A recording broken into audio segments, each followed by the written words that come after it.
If someone had told me that my brother's best friend would ask me to pretend to be his boyfriend, I would have laughed right in their face. Steve? The same Steve who had practically lived at our house since I was 12? The same Steve who used to steal fries off my plate, beat me at every video game imaginable, and call me kid even after I graduated college? Yeah, that's Steve.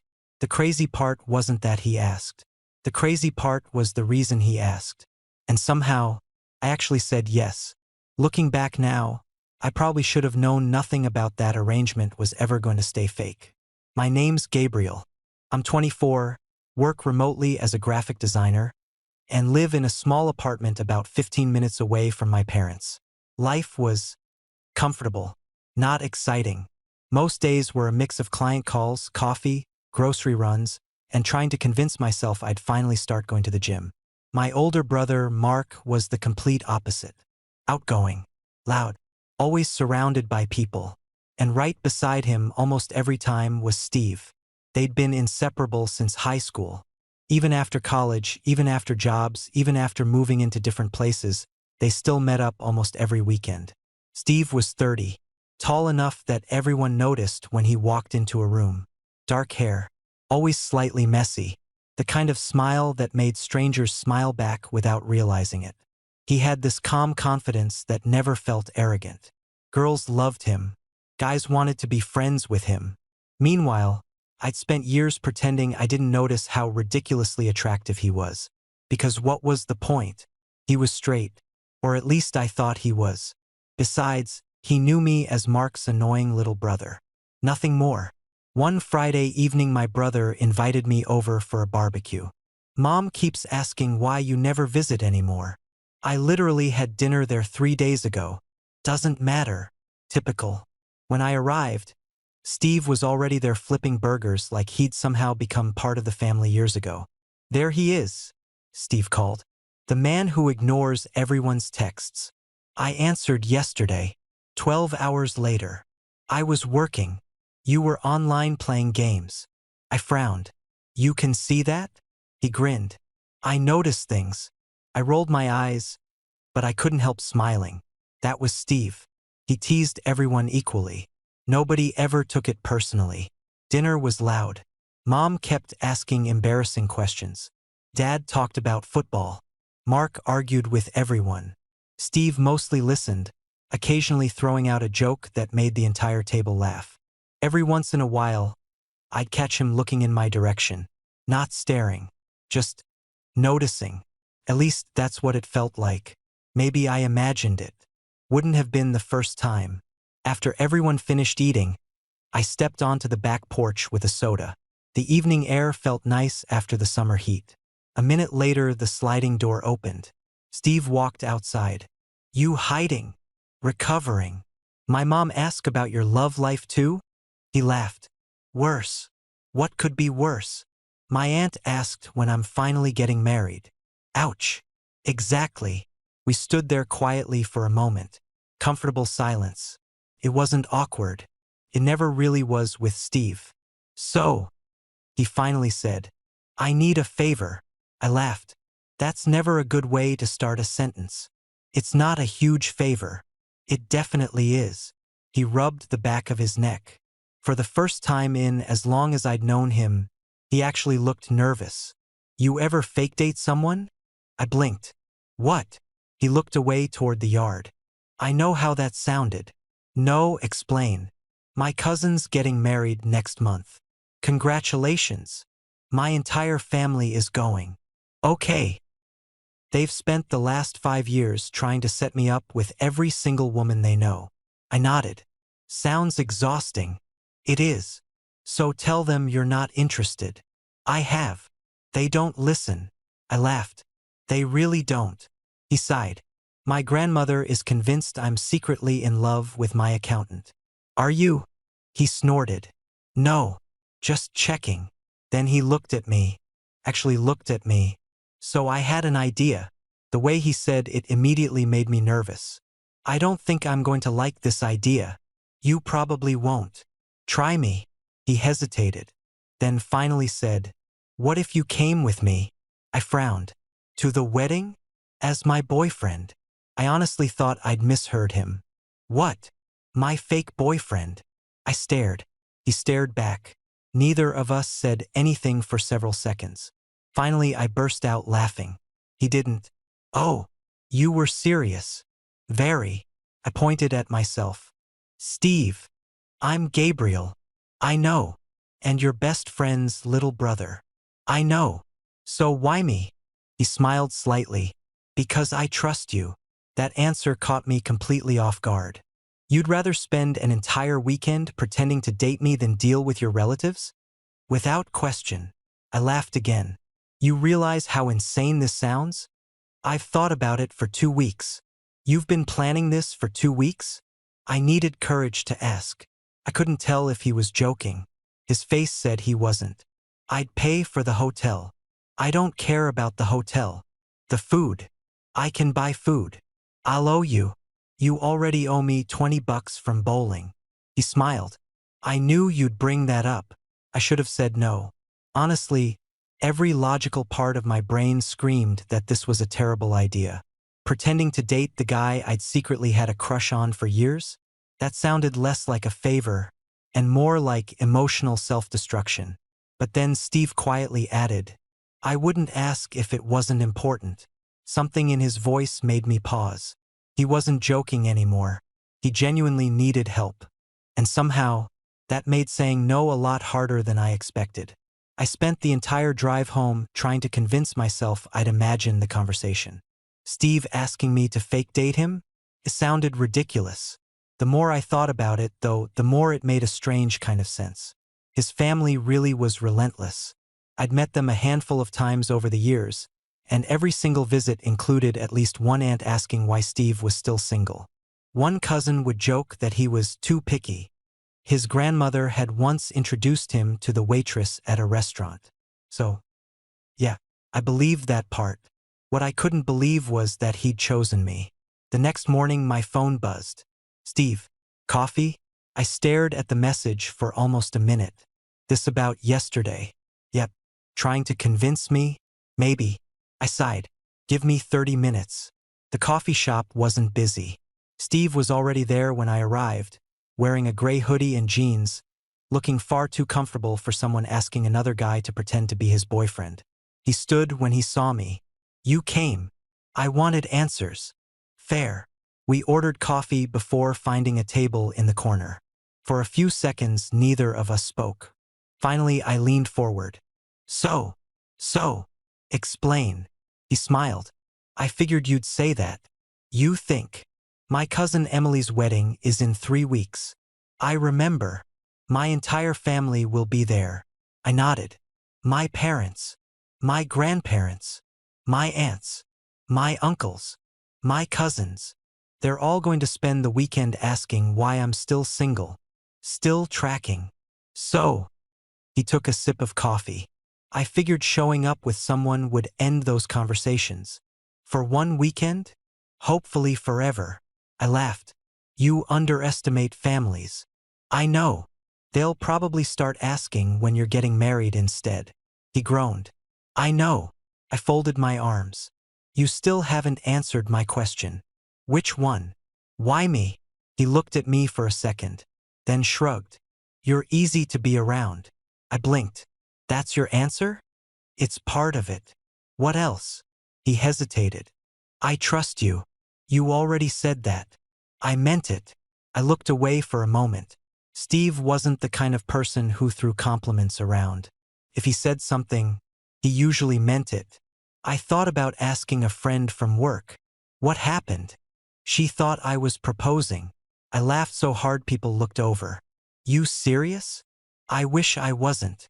And then, I spent 20 minutes explaining I only needed someone to fake date me. How'd that go? I got blocked. I laughed even harder. Steve rubbed his forehead. I've had a rough month. Once I finally stopped laughing, he looked at me again. So, what? Will you think about it? I already am. And I haven't decided. He nodded. Fair enough. No pressure. No guilt. Just patience. That somehow made it even harder. Couple days passed. I tried not to think about it. Keyword, tried. Every time my phone buzzed, I wondered if it was Steve. Every time Mark mentioned him, my ears perked up. It was embarrassing. I'd had a stupid crush on Steve for years. I'd learned to live with it. Now he wanted to spend an entire weekend pretending we were together. That wasn't helping. Not even a little. Wednesday evening Mark called me. You busy Saturday? Depends. Poker night. I don't play poker. You eat pizza. Good point. You coming? Sure. Mark's apartment was exactly as chaotic as always. Boxes in one corner. A half-built bookshelf in another. Someone had left a football helmet on the kitchen counter for reasons no one could explain. Steve was already there. He looked up as I walked in. Hey! Hey! Neither of us mentioned coffee. Neither of us mentioned fake dating. It almost felt normal. Almost. Around 10 that night, everyone else got distracted by a heated poker argument. Steve nudged my shoulder. Walk. Sure. We stepped onto the apartment balcony. The city lights stretched across the skyline. For a minute, neither of us spoke. Then Steve broke the silence. I've been thinking. That's dangerous. He smiled. I know. I don't want you saying yes because you feel bad for me. I don't. I mean it. I know. If you're uncomfortable, I'll say no. He nodded. Good. You know, I said, you could just hire someone. I thought about it. And I'd rather spend the weekend with someone I actually like. The sentence landed harder than he probably intended. Someone I actually like. I looked over at him. He was staring out at the city like he hadn't just casually rearranged my entire emotional stability. I have one condition. He turned toward me. You'll do it. I'm considering it. I'll take considering. My condition first. I'm listening. No ridiculous public displays. He laughed. I wasn't planning any. No kissing. His smile disappeared for just a second. Then he nodded. Fair. No sleeping in the same bed. Already booked 2 rooms. I looked surprised. You did. I wasn't going to assume. That actually meant a lot. And one more thing. What? If we're doing this, you can't call me kid. He laughed. I still do that? Constantly. I never noticed. I did. He rubbed the back of his neck. Okay. No more kid. And no embarrassing childhood stories. He winced. There goes half my material. I'm serious. I know. I held out my hand. One weekend. He looked down at it. Then shook it. One weekend. His hand was warm. His grip was steady. Neither of us let go immediately. It only lasted a second. Maybe 2. But somehow, felt longer. Then Mark slid the balcony door open. There you two are. We both stepped apart a little too quickly. Mark frowned. What are you guys doing out here? Steve answered before I could. Making a deal. Mark grinned. As long as it doesn't involve borrowing money. Steve and I exchanged a quick glance. If only he knew. After that night, everything felt different. Not because anything had actually changed, but because now there was an expiration date attached to us. 3 weeks. Then 1 weekend together. Then we'd go back to being exactly what we'd always been. At least that was the plan. On Monday afternoon, Steve called me. I need another favor. I laughed. You realize you're using up all your favors pretty quickly. This one's related. I'm listening. We should probably practice. Practice what? Dating. I nearly dropped my phone. You cannot be serious. I am. You think your family is going to quiz us? They absolutely will. That was enough for me to believe him. We agreed to meet at a small park downtown. When I got there, Steve was sitting on a bench with 2 iced coffees.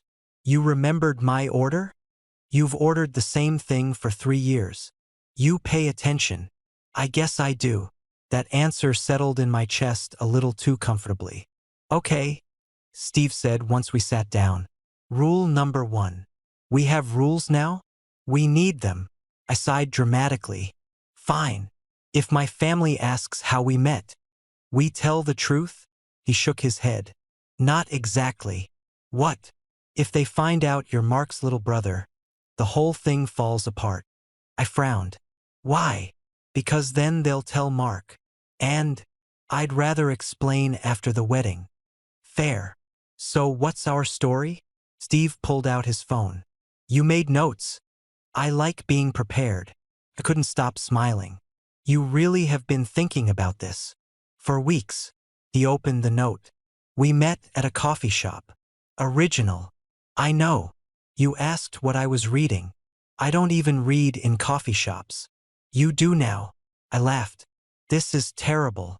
I panicked. We spent almost an hour inventing ridiculous details. Favorite movie. Where our first date supposedly happened.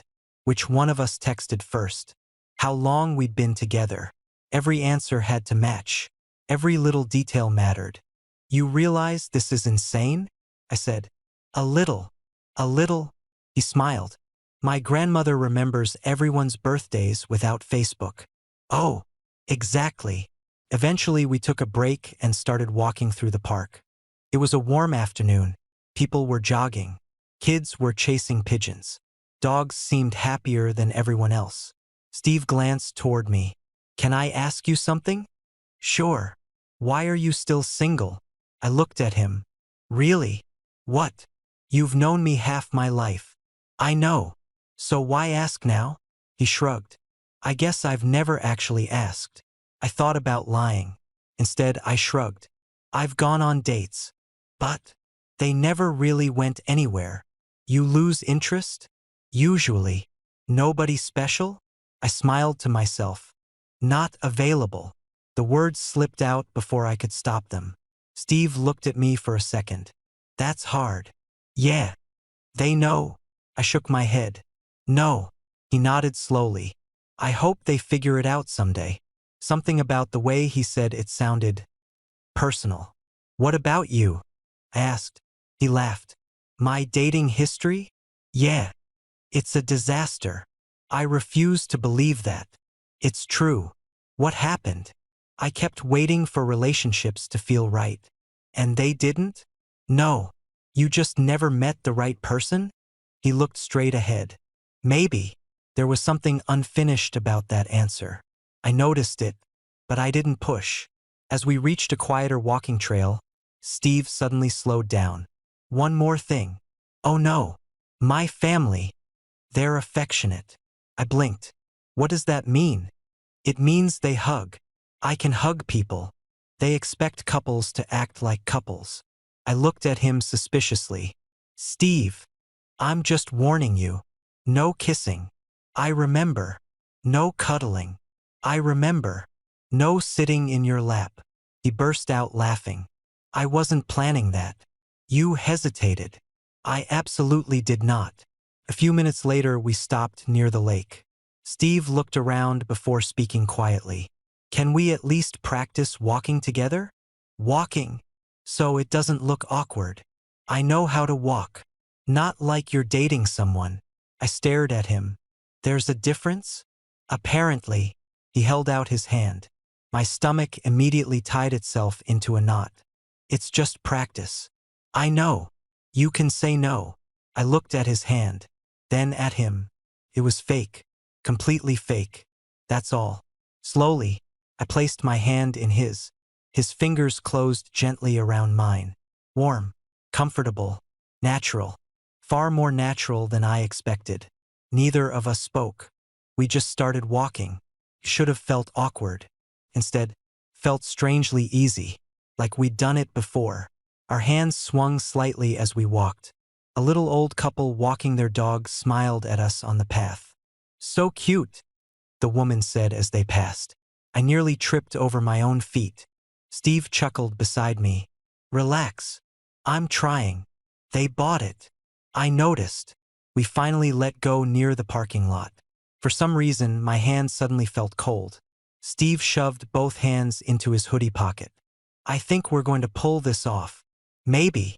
You were convincing. I was panicking. I couldn't tell. I laughed. Liar. I'm serious. He smiled at me.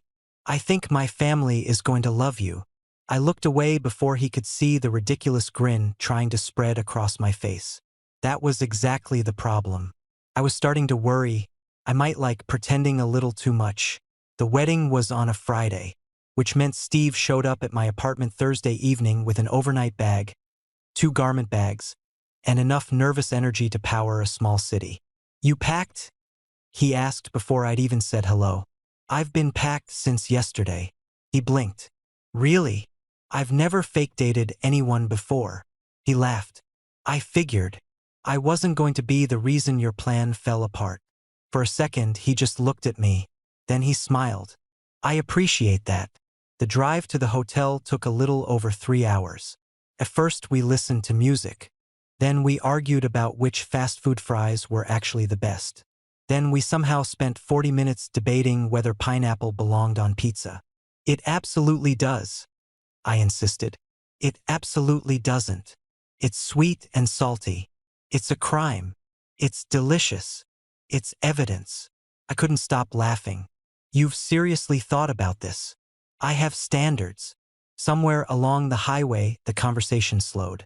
Steve drummed his fingers against the steering wheel. "You nervous?" "A little." "Me too." "You?" He nodded. "I've lied to clients. I've lied to my boss.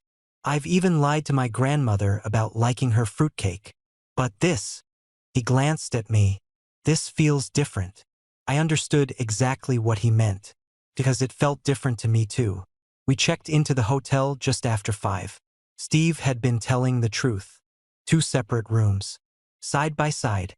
He handed me one of the key cards. "I figured we'd have a little privacy." I smiled. "Thanks. I know this is already asking a lot." "It is. I'm still grateful." The sincerity in his voice made it impossible to regret saying yes. We barely had time to unpack before his phone buzzed. "They're downstairs," he said. "My family?" He nodded.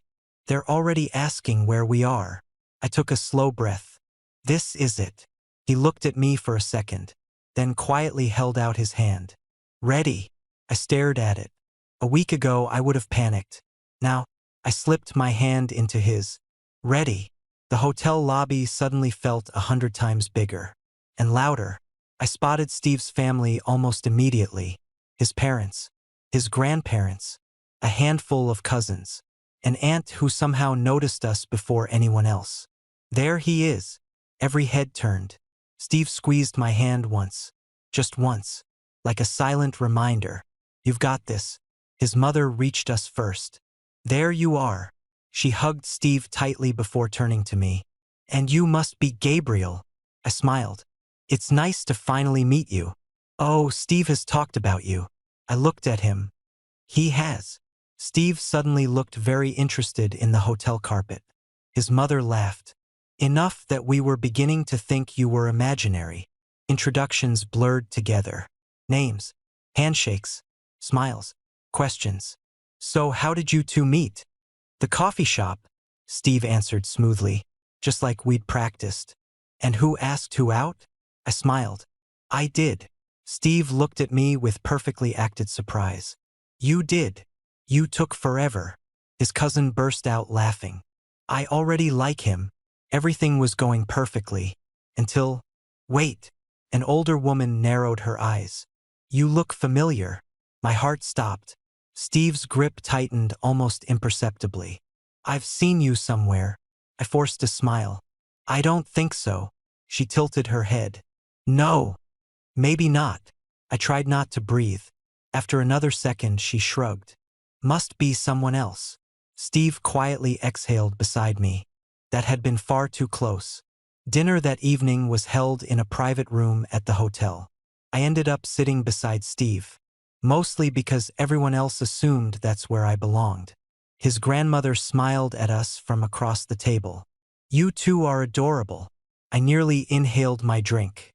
Steve casually rubbed my back while I coughed. "You okay?" "Fine." His hand lingered for only a second before dropping away. The gesture had looked effortless. Natural. No one questioned it. Unfortunately, neither did my heart. Later that night, after everyone had gone upstairs, Steve and I wandered onto the quiet hotel terrace. The music from the reception hall echoed faintly through the open doors. Neither of us spoke for a while. Finally, I broke the silence. "I think your grandmother likes me." He laughed. "She likes everyone." "No, I think she really likes me." "She does." We both smiled. "You were amazing today," Steve said quietly. "I almost got recognized. But you didn't. Barely. You handled everything." He leaned against the railing. "I couldn't have done this without you." I looked out over the lights of the city. "You keep thanking me. Because I mean it." I turned toward him. "You know." "What?" "This doesn't really feel fake anymore." The words escaped before I could stop them. Steve looked at me. For a long moment, neither of us said anything. Then he smiled, small, thoughtful, almost nervous. "No," he said softly. "It really doesn't." Before I could figure out what that meant, voices called from inside. "There you two are." Steve cleared his throat. "Guess we're needed." As we walked back toward the ballroom, our shoulders brushed together. Neither of us moved away. And for the first time since this whole arrangement had started, I wasn't sure which part was the act anymore. Saturday morning started earlier than I would have liked. At 7:30, someone knocked on my hotel room door. I opened it, still half asleep. Steve stood there holding 2 coffees. "You look terrible," he said. "Good morning to you too." I brought peace offerings. I accepted the coffee. "You're forgiven." He smiled. "I figured you'd need caffeine before dealing with my family again." "You mean surviving your family?" "Exactly." Breakfast was louder than dinner had been. Apparently Steve's relatives became even more energetic before 9 in the morning. His cousins argued over seating.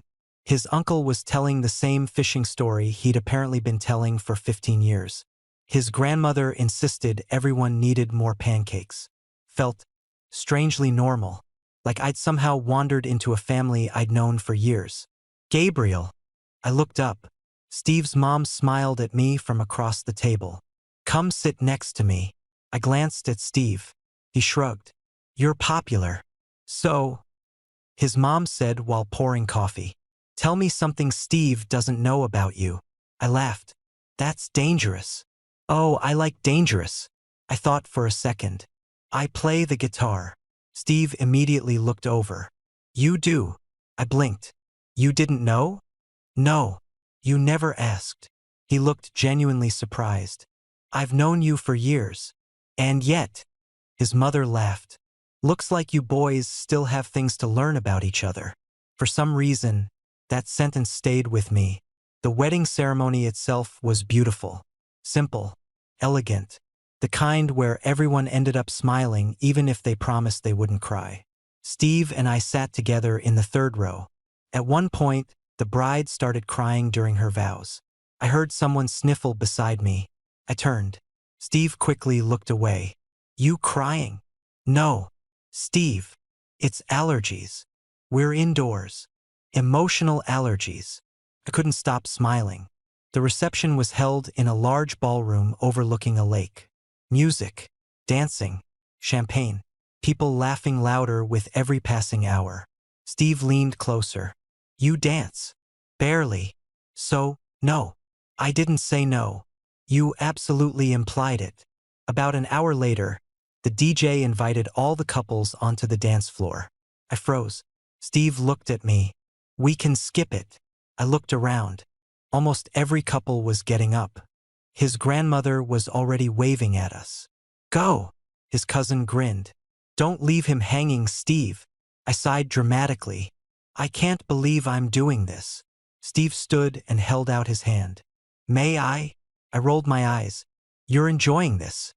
"A little." I took his hand. The music was slow, not painfully romantic, just soft enough that everyone naturally moved closer together. "I should warn you," I said. "I'm terrible. We're just swaying. I can mess that up. I have faith." His hands settled carefully around my waist. Mine rested awkwardly on his shoulders. For the first few seconds, neither of us knew where to look. Then Steve laughed. "What? We're both overthinking this." "A little." "A lot." I nodded. "A lot." Eventually, the awkwardness faded. We found a rhythm. Nothing fancy, just moving together with the music. Around us, conversations continued. Laughter echoed across the ballroom. For one brief moment, felt like there wasn't anyone else there. Just us. Steve looked down at me. "You okay?" "Yeah. You seem quiet." "I was thinking. Dangerous. I learned from you." He smiled. "I'll take responsibility." Near the end of the song, I noticed several people watching us. Not suspiciously, fondly. Steve's grandmother dabbed at her eyes with a napkin. His mother leaned against her husband with a huge smile. "They're going to think this is real," I whispered. Steve's expression softened. "I think they already do." Something about the way he answered made my stomach flip. The song ended. People applauded. As we started walking back toward our table, Steve's little cousin Emma, who couldn't have been older than 8, ran over and grabbed my hand. "Gabriel." "Hey, Emma." She looked up at me very seriously. "Are you gonna marry Steve?" I almost choked. Steve coughed beside me. Emma waited patiently. Children had a terrifying talent for asking impossible questions. I smiled awkwardly. "I think that's a little far away." She frowned. "But you look happy together." Steve and I exchanged a quick glance. Neither of us had an answer. Emma shrugged. "My mommy says when people smile like that, it means they love each other." Then she ran back toward the dessert table before either of us could respond. Neither of us spoke for almost a minute. Finally, Steve cleared his throat. "Kids." "Yeah. They say whatever they're thinking." I noticed. We both laughed, but the laughter faded quickly, because neither of us could ignore what she'd said. That evening, after most of the guests had gone upstairs, I slipped outside onto the balcony overlooking the lake. The air was cool, peaceful, exactly what I needed. A minute later, the door opened behind me. "I figured I'd find you here," Steve said. "I needed some air." He nodded and leaned against the railing beside me. "You've been quiet since the dance." "I know. Everything okay?" I stared out at the reflection of the moon on the water. Then, before I could stop myself, I asked the question that had been sitting in the back of my mind all weekend. "Steve." "Yeah. If your family wasn't here, if none of this was fake, would you still want to spend time with me?" He didn't answer immediately. Instead, he looked at me with an expression I'd never seen before. Gentle, careful, almost vulnerable. Finally, he smiled. "Gabriel, I don't think that's the question we should be asking anymore." Before I could ask what he meant, voices called for us from inside. The moment was gone, but the look in his eyes stayed with me. And for the first time since this fake relationship had begun, I started wondering if Steve had been fighting feelings of his own. I barely slept that night, not because of the hotel, not because of the wedding, because of Steve. His answer kept replaying in my head. "I don't think that's the question we should be asking anymore." What was that supposed to mean? Had I imagined the way he'd looked at me? Or had he been trying to tell me something without actually saying it? Sunday morning arrived too quickly. The wedding weekend was almost over. Part of me was relieved. Another part didn't want it to end. I hated admitting that, because the moment we drove home, everything was supposed to go back to normal. Steve would be my brother's best friend again. I'd go back to pretending I wasn't hopelessly into him. That was the deal, wasn't it? Checkout wasn't until 11, so we had breakfast with the rest of the family. Steve's grandmother hugged me before we left. "It was wonderful meeting you, sweetheart." "You too." She smiled warmly. "Don't disappear." "I'll try not to." Then she leaned in close enough that only I could hear. "Take good care of my grandson." I froze. "I will." She patted my arm before walking away. For some reason, that simple conversation hit me harder than I expected. Once everyone had said their goodbyes, it was just Steve and me again. The drive home started quietly. Neither of us turned on the radio. Neither of us seemed to know what to say. About an hour into the trip, Steve finally broke the silence. So, you've been avoiding looking at me." I sighed. "I know. Why?" I watched the highway stretch ahead of us. Because this weekend messed with my head. He didn't laugh. He didn't make a joke. He simply nodded. Mine too. We stopped at a small diner for lunch. It was almost empty. The waitress seated us in a booth by the window. When she came back with menus, she smiled. You two are cute together. I nearly dropped my menu. Steve thanked her like it was the most ordinary thing in the world. After she walked away, I looked at him. You didn't correct her. He smiled faintly. I noticed. We ordered our food. For several minutes, neither of us touched it. Finally, I put my fork down. I need to ask you something. I'm listening. You could have asked anyone. I could have. But you asked me. I did. Why? Steve looked out the window for a long moment before answering. Do you remember your 21st birthday? I frowned. A little. You got overwhelmed. I laughed softly. There were way too many people. You disappeared. I went outside. Steve nodded. I found you sitting on the porch. The memory slowly came back. You stayed with me. For almost 2 hours. You never told anyone where I was. You asked me not to. I smiled. I forgot about that. I didn't. He folded his hands on the table. That night you thanked me. I probably did. You said. He hesitated. You're the only person who never makes me feel like I have to pretend to be someone else. I stared at him. I actually said that? You did. I was drunk. You were honest. The words settled between us. Quiet, heavy, real. I've never forgotten it, Steve continued. When this wedding came up, you were the first person I thought of. I couldn't find anything to say. Not because I didn't have words. Because I suddenly had too many. After lunch, we got back in the car. About 20 minutes later, traffic came to a complete stop. Construction. Cars weren't moving. Steve sighed. Looks like we're stuck. I looked over at him. Can I ask something else? You can ask anything.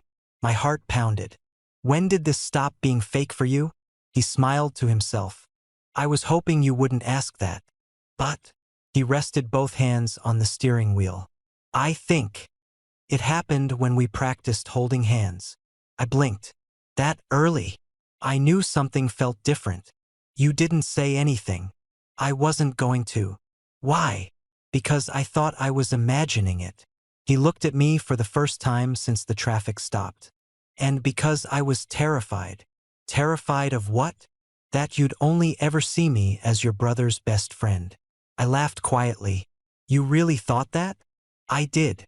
I shook my head. Steve, I've had a crush on you for years. His eyes widened. Years. I nodded. Since I was 19. He stared at me in complete disbelief. Gabriel, I never expected anything to happen. I figured you'd always see me as Mark's annoying little brother. Steve let out one stunned laugh. You've got to be kidding me. What? I've spent the last year trying to convince myself I wasn't developing feelings for you. Now it was my turn to stare. A year. He nodded. I kept telling myself it was a terrible idea. My best friend's brother. The age difference. Everything. So I ignored it. He smiled helplessly. Then this fake dating idea gave me an excuse to spend time with you. Neither of us spoke. Cars slowly began moving again. But inside the car, everything had already changed. I guess, I said quietly, we're both pretty bad at saying what we feel. Steve laughed. I think that's an understatement. A comfortable silence settled between us. Not awkward, not uncertain, just peaceful. As we finally reached the edge of the city, Steve glanced at me with the same soft smile he'd worn all weekend. There is one problem. What? We're almost home. I already knew exactly what he meant. The fake relationship was over. But neither of us wanted whatever this had become to end. Neither of us rushed to get out of the car when Steve pulled up outside my apartment. The engine was off. The air conditioning had stopped. But neither of us reached for the door. So, I said. So, Steve replied. I guess this is where the fake relationship ends. He smiled, though it didn't quite reach his eyes. Yeah. The silence that followed felt heavier than any we'd shared all weekend. Finally, I looked at him. I don't want to pretend anymore. Steve turned toward me. You mean? I mean, if we're going to do this. I laughed nervously. I'd rather do it for real. For a second, he just stared at me. Then the biggest smile I'd ever seen spread across his face. I was hoping you'd say that. My heart felt lighter than it had in years. So, I asked, what happens now? He leaned back in his seat and let out a long breath. Now we deal with the scary part. I already knew what he meant. My brother. He nodded. Your brother. Mark called less than an hour later. Poker tonight? I looked over at Steve, who was sitting on my couch finishing the coffee we'd picked up on the way home. I put the phone on speaker. Sure. Great. You and Steve both coming? Steve answered before I could. Yeah. Awesome. Mark sounded completely normal, which somehow made me even more nervous. By the time we reached Mark's apartment, my stomach was in knots. Steve noticed.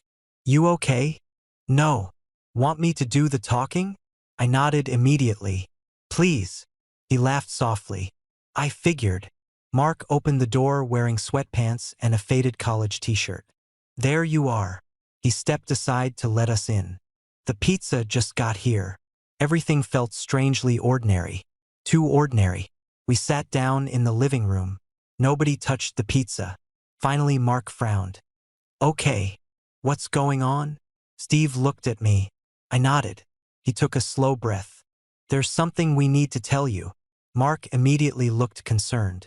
Nobody died, right? No. You two aren't in trouble? No.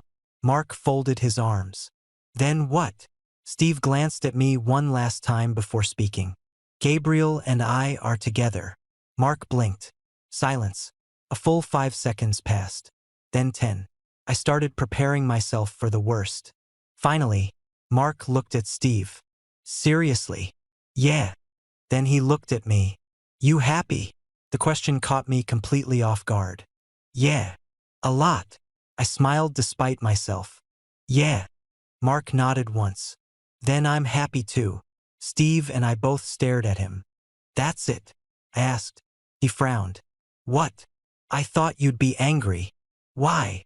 Because. I gestured awkwardly between Steve and myself. You're my brother. And he's your best friend. Mark shrugged. So? Steve looked just as confused as I felt. You knew? Steve asked carefully. Mark burst out laughing. Knew? You two are terrible at hiding things. My jaw dropped. What? He pointed at Steve. You've looked at Gabriel like he's the only person in the room for months. Then he pointed at me. And you've been blushing every time Steve walked into the house since you were, what, 19? I buried my face in my hands. Oh my God. Mark laughed even harder. I kept waiting for one of you idiots to figure it out. Steve looked genuinely offended. You could have said something. I considered it. What stopped you? I was enjoying the show. The tension disappeared almost instantly. We ordered more pizza. Turned on a basketball game none of us actually watched. For the first time all evening, everything felt easy. At one point Mark got up to grab drinks from the kitchen, leaving Steve and me alone on the couch. Steve leaned closer. I think we worried for nothing. I think your best friend is evil. Steve laughed. A little. I glanced toward the kitchen before quietly reaching for his hand. He intertwined his fingers with mine without hesitation. No pretending. No rehearsing. No fake story. Just us. Mark walked back into the room carrying 3 sodas. He looked down at our joined hands, smirked, then handed us our drinks. Took you long enough. Steve and I looked at each other before laughing. Maybe we had taken a long time, but somehow felt exactly like the right time. A week passed, then another. For the first time since I'd met Steve, we weren't pretending anymore. There was no wedding, no fake story, no relatives watching us. Just real life. Oddly enough, that was much scarier. Dating Steve turned out to be surprisingly normal. He still stole fries off my plate. Still teased me whenever I took too long choosing something on a menu. Still sent me terrible memes at 2 in the morning. The only difference was that now he'd end every conversation with, "Good night, Gabe," or "Drive safe," or sometimes, "Miss you already." Those little messages somehow meant more than grand romantic gestures ever could. One Friday evening he texted me, "Steve, be ready at 7. Me, "For what?" "Steve, a real date." Me, "You already took me to a wedding." "Steve, that doesn't count." Me, "Why not?" "Steve, because you were fake dating me." A second later, another message appeared. "Steve, tonight I'm taking my boyfriend out." I smiled so hard my cheeks hurt. At exactly 7, he knocked on my apartment door. When I opened it, he was holding a single sunflower. Not roses, not anything expensive, just a sunflower. "You remembered." He smiled. "You told my mom once that they're your favorite." I stared at the flower. "I said that years ago." "I know." "You remembered?" "You'd be surprised what I remember." My heart honestly didn't stand a chance. Dinner was at a little Italian restaurant by the river. Nothing fancy. No tuxedos. No pretending. Just two people getting to know each other all over again.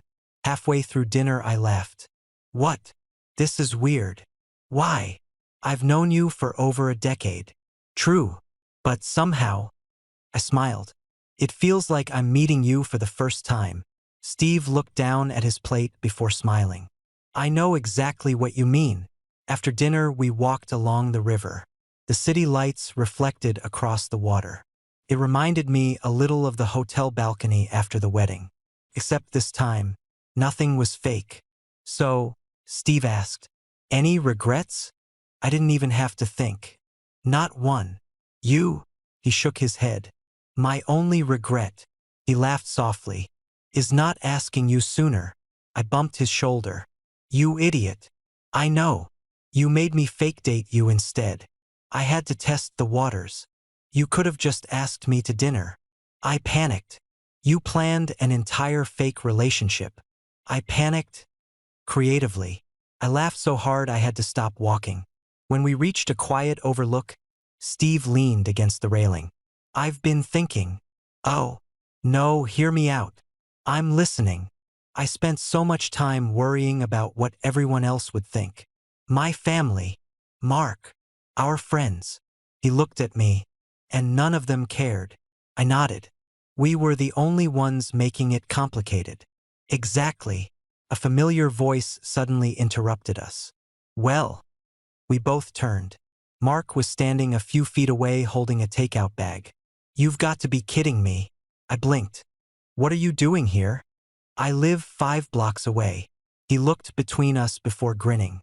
"I should have known I'd find you two acting disgustingly cute by the river." Steve groaned. "Seriously?" Mark pointed at him. "You." Then at me. "You. I'm happy for both of you. But if you start making out in public, I'm absolutely taking pictures." I buried my face in Steve's shoulder. "I can't believe we're related."